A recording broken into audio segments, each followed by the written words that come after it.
Everybody, welcome to your weekly broadcast. Lee Honish, David Bartels, bringing you real estate trends that hopefully you can all benefit from. David is joining us all the way from New York. I am joining you all the way from San Diego.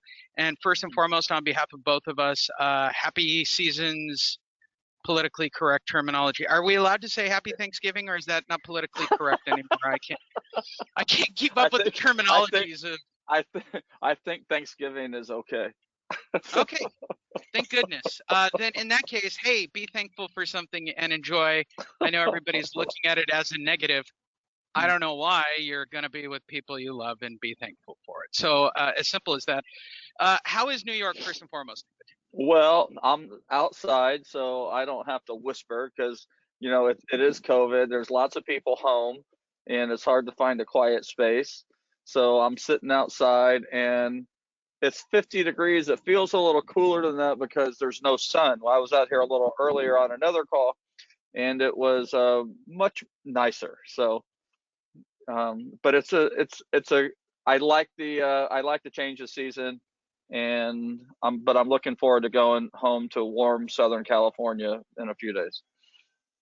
Victoria said you look cold, and well, I can understand why.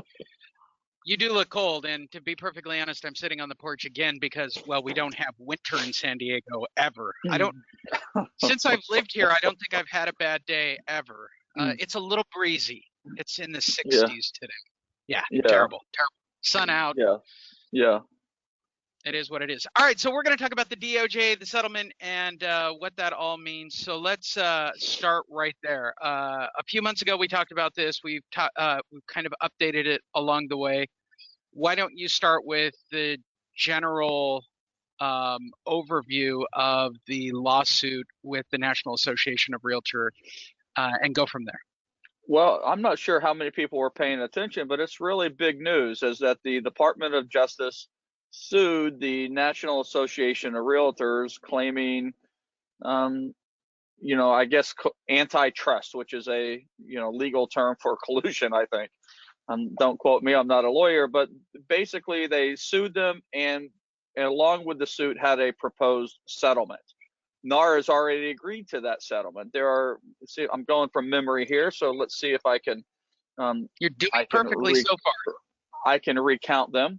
Number one is that they objected to the fact that the commission rate is not available to the consumer. So they want disclosure of the buyer agent commission made to the buyer. They want people to be able to sort for properties without using the commission being paid to realtors being available. You can't sort by commission anymore, so you can't exclude properties because it's paying a lower commission. Well, you can today, but you won't be able to soon. They also talked about what else were they talking about, Lee? Okay, the U.S. Department of Justice has filed an antitrust trust lawsuit against the National Association of Realtors. There are 4 points. DOJ, right, there are 4 points. Here they go. Prohibit MLS from disclosing to prospective buyers the commission that buyer brokers will earn if a buyer purchases a home. Let's start with that one. So what's that mean in English, David?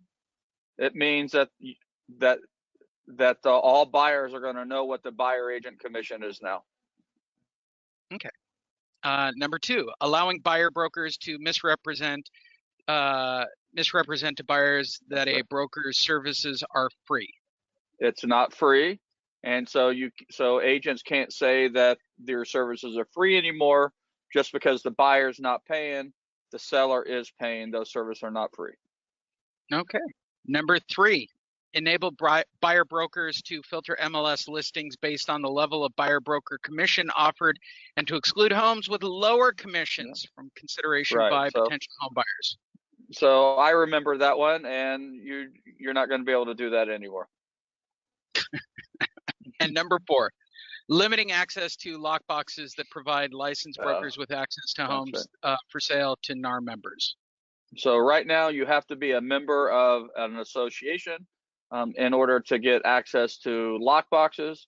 So it's not enough to be a licensed agent. You have to be an MLS member or a local association member, and that requirement is going to be going away. So NAR has already accepted these terms of the settlement. It's got to be approved by the judge.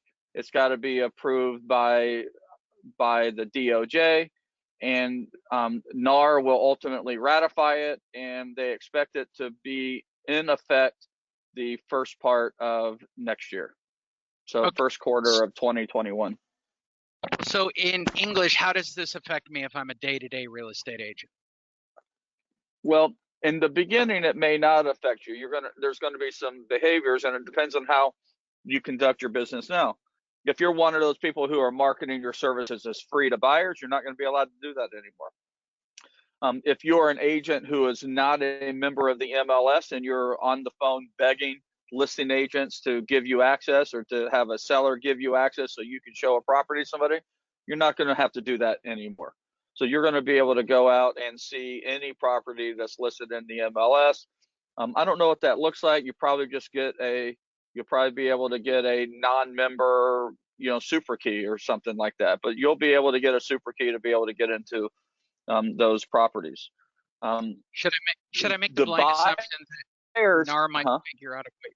Well, I was thinking that isn't to say, and I want to make this clear for everybody, knowing NAR, there's probably going to be a fee if you're a non-association. Like they're going to figure out a way to monetize. Well, there's a fee. Yeah, well, there's a fee because super charges a fee. So right now, if I'm a member of the MLS, I still have to pay an additional fee to Supra, right? So, yep. Or whoever the key company is Supra in my neighborhood. So I suspect that fee is going to be the same. No more discrimination. Just another long line of discriminations that are being eliminated. Realtor lives matter is what I'm trying to say, I guess. I don't know if we can say that. So far, probably we said not. We said happy Thanksgiving and Realtor Live Matters. I'm not minimizing the Black Lives Matters movement. I'm just making what maybe is a bad joke. But realtors that aren't, the point is, and I think the point I'm making here is that realtors who are not members of the MLS are discriminated against. And now they're not going to be. Yeah, it's always been that way. I mean, I go back into the 90s when I had my license. It was almost forced upon you that you had to join the association. You have to pay these fees. You have to update every year and buy new lockboxes. Like this endless cycle of here's a new fee, here's a new fee, here's a new fee, here's a new fee. Yeah, well, that's a good point. My employment agreement with my agent says they have to be members of the National Association of Realtors and abide by the code of ethics and that kind of thing. And I wonder if we're going to be allowed to do that anymore. I guess I'll have to get a legal opinion, but that may be another way that things change, is that you can no longer mandate your agents be a member of an association. Like we do, and have lockbox access and MLS access. If they can figure out how to do their job without it, then they have it do. I wonder, it makes me wonder what's going to happen to NAR memberships. Is membership now going to be reduced dramatically? What kind of impact is it going to have? But I think the big difference that we're going to see is more long term. I think in the short run, we're not going to see a big change in how people really conduct their business. I think it's commonly known that a buyer agent is getting paid out of the seller commission, and what this is more likely is more of a step in the direction that I've been talking about. We're going to go in the long run, which I think this is going to eventually, and now sooner than later. I thought this would take longer, but sooner than later, we're sellers are now going to clearly have the option to disclose how much, to pick how much commission they're going to offer a cooperating agent commission. And you're going to see buyer agent commissions are going to begin to compress, and you're going to see a lot more buyers asking for a piece of that buyer agent commission in exchange for doing a lot of the work that a realtor has traditionally done. And these will be the first steps in what will ultimately result in buyers getting paid by buyer agents getting paid directly from the buyer and not the seller. And but what will happen first is that because of the way these changes are going to take place, you're going to see a lot of agencies move or push their agents to sign buyer agency agreements like you do listing agent agreements.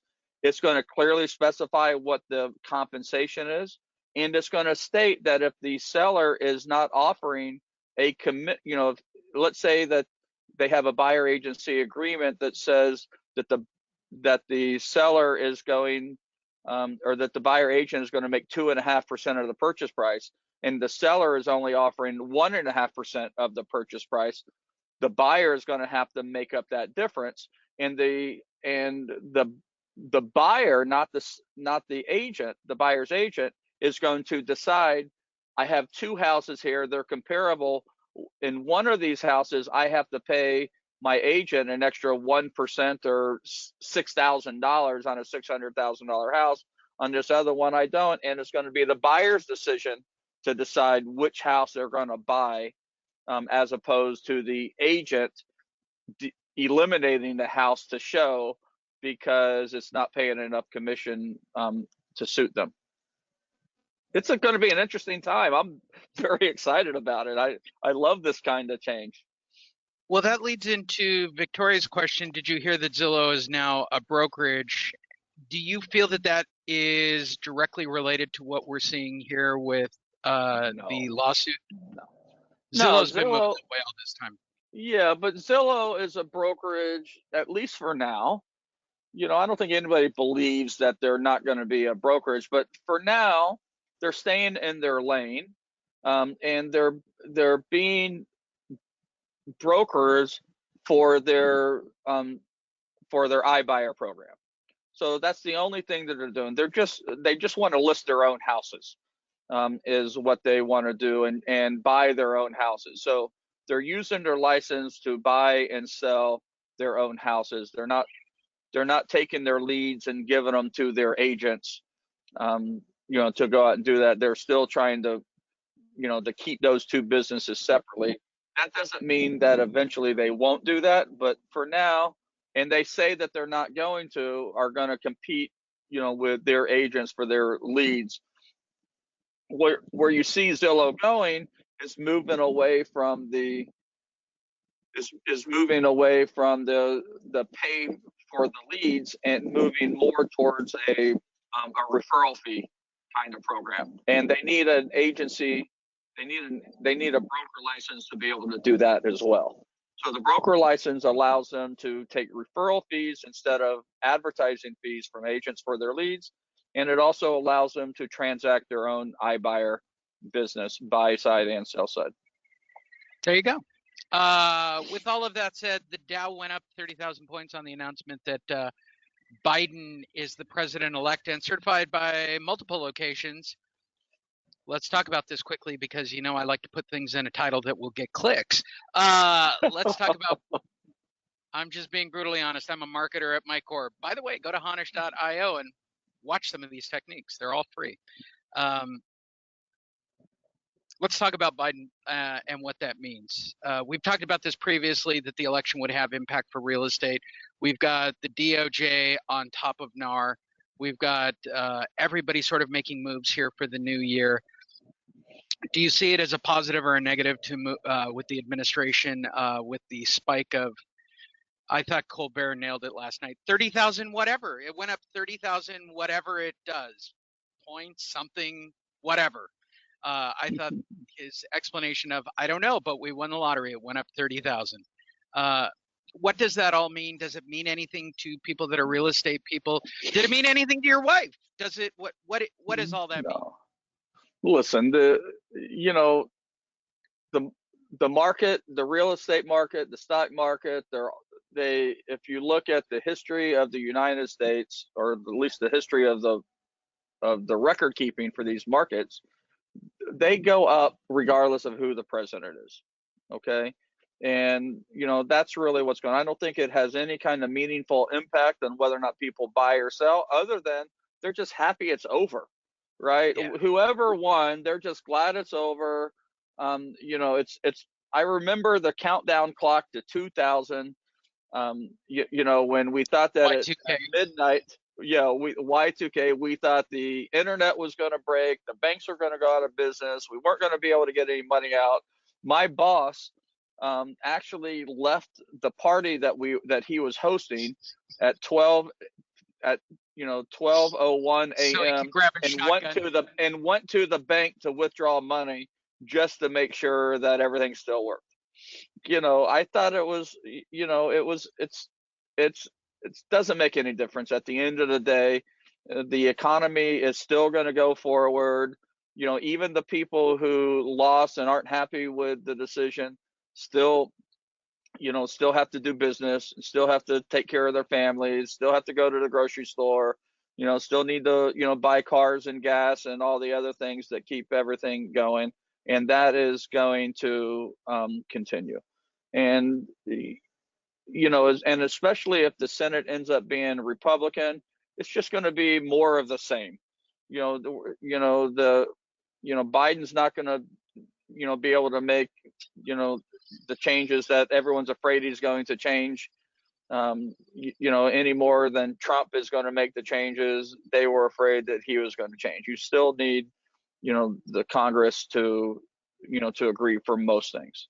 So, and the regulations that you're going to see dialed back are going to be, aren't really, I don't think they're going to affect real estate at all. Interest rates are going to stay low, demand is going to stay high, and inventory is going to be low for a while. So that's just how it's going to be. 2021 will probably be the best year in record for real estate based on the number of real estate transactions we have.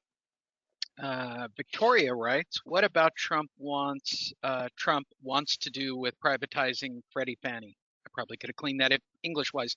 What about what Trump wants to do about privatizing Freddie Fannie? Well, I don't know about that. I mean, I don't know who's gonna bail them out when they need to.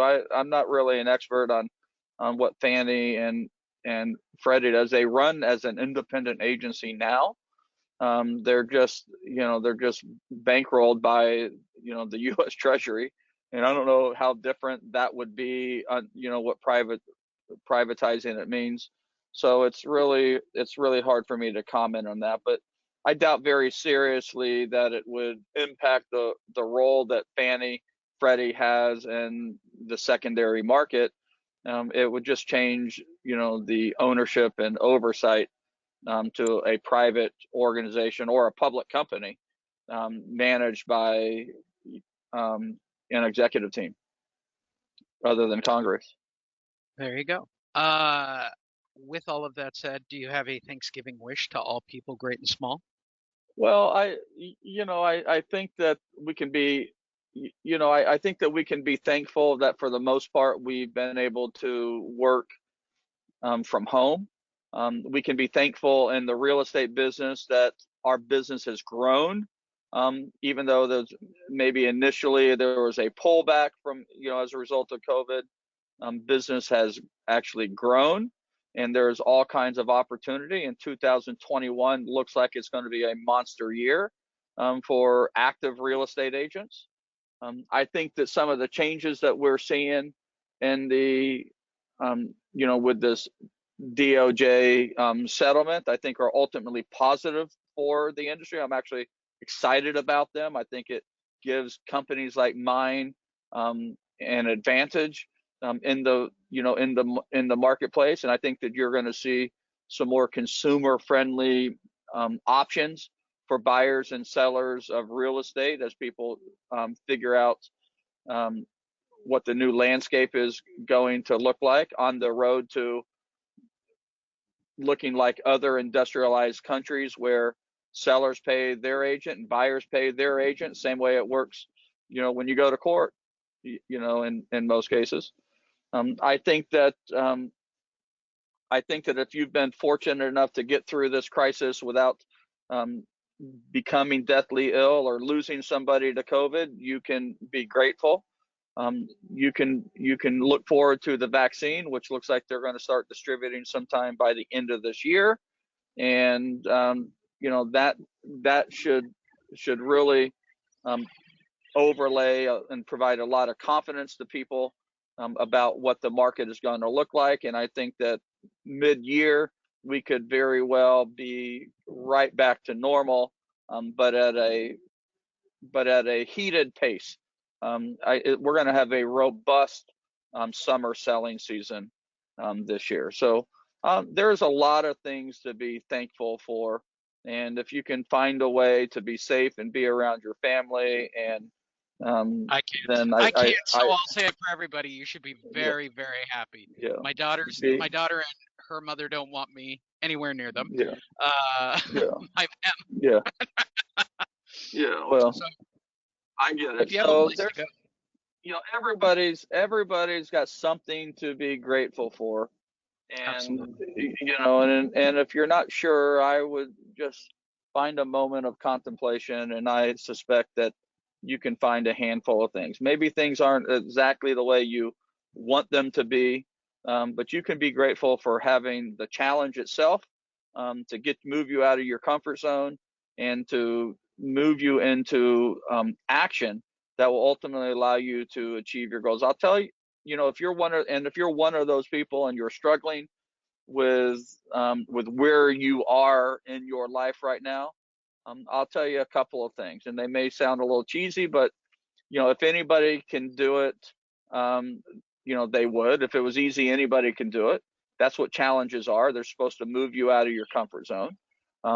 I will tell you this is that if you really look back over current events and you start connecting the dots from where you started to where you're trying to go, you have probably made significant progress, and you're probably just not where you want to go, but that doesn't mean you're not moving closer to your goal every single day. And a big part of achieving success is just really believing that you can and will. But it's not going to happen all by itself. You got to go out there and do the work. You got to do the work every single day. And I encourage you to do that. I would expand upon that. As we've talked about on a few of our shows, boy, that negative self-talk has got to end for the new year, people. Right. I've had a couple of friends recently go, Lee, I'm really fired up and I want your help. And because, now that I'm a dedicated spokesman for Everhome, by the way, visit Everhome during the holiday season. Everhome.io. Everhome.io. And by the way, if you want to listen to back episodes of this, I put it all on my site, and there's a link for Everhome.io. Go to Honish.io. We are a .io family now. My blog is up and it's functional. But someone asked me, okay, I'll take your help, Lee. I know you've been pushing it on me because I'm my friend. And I said, okay, as long as you don't have negative self-talk, I'll be more than happy to help you and give you suggestions on what will make you haven't heard from that person in 3 days since I said that. I said, and there you go.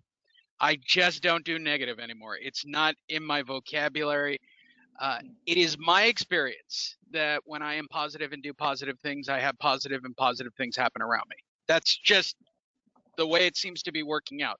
I would like to dispute it because I can look at the holidays for me and go, oh, I'm not going to get to be with my friends. I'm not going to get to be with my daughter. My family does not want to do the holidays because of my father's situation. So I could sit and go, oh, it's terrible. Instead, I'm happy I've got a roof over my head, food in my stomach, and I still have the same friends. And like, stay home. Stop spreading it, people. Stop it. Just stop it. It's okay. This too shall pass. So, just figure. Listen. This is a great time of year to really, contemplate what's really important and what you really want and how you're going to do it. That, as we turn the corner on 2020 to 2021, and we make a sprint towards the end of the year, I would really encourage you to do something that may be contrary to what you think you should do, and that is hit the gas. Hit the Yeah. gas right now, because I'm telling you, we're going to have a massive surge of activity as soon as Christmas is over. You know, the week between Christmas and New Year's is the busiest online um, for online traffic on Zillow all year long, because people have the extra time. And you know, it feels like the summer selling season right now. I'm still blown away by how robust activity is this time of year, though it's slower than it was this time last month. It is still very busy. We're still listing houses every day. We're still putting, you know, we're still showing properties. It's all my agents are reporting being very busy. It looks like that's going to continue, and don't be surprised if, you know, a day or two after Christmas, it really starts to pick up with a lot of activity beginning the first part of the year. Interest rates are going to stay low. Inventory is going to is low right now, but you're going to see a lot of inventory hitting the market, and I think there's going to be plenty of buyers to absorb that inventory. So you want to get your buyers ready right now. You want to get your strategy ready right now. You want to get your mindset ready right now, and you want to start right now. Get your content, put it out there, rinse, repeat. Go brand yourself, go be something, go get a drip page. Here's some advice. Go to Honish.io, and David and I have put our entire catalog of all of these calls up for you guys to go through. You can join us each week and ask us questions, but more importantly, what are we at? 300, 400 hours of this? There's a staggering amount of content. I have no idea. We're going to physically have to get a virtual assistant to download all that stuff when we're done using this platform someday to get all of that content physically off of there. But it's hours and hours of us talking about trends in marketing and things that are useful to you. And if you're stuck at home, and I'll give away a trade secret, there are my sweats, doing Zoom calls and Zoom get-togethers with people where you're wearing a dress shirt up top and a pair of sweats down below. Spend a little bit of time and learn something new. We talked about last week where I documented the entire process of how we branded some content for David, and I actually parsed it all out. You can do exactly what I laid out. It doesn't cost a dime. It was super easy. So I've actually learned a new hack that I got to tell you, David, that is so ridiculously good. That's not a teaser for anybody listening. It's that I learned a hack that I was shocked by how people were doing this to get new listings and deals. But I digress. Have a great holiday from us. We will be back here each week with podcasts and broadcasts and videos and things to help you better your business. Please check out everhome.io if you're a real estate agent or a home buyer or a home seller. Learn about an MLS that you can actually put your property online and into. And opportunities for real estate agents that are out there. David hasn't given me the script yet, so I'm still winging it. That's it wasn't bad, David. It wasn't bad for no script yet from the department. I feel that I'm close. Anything you'd like to add this week, David?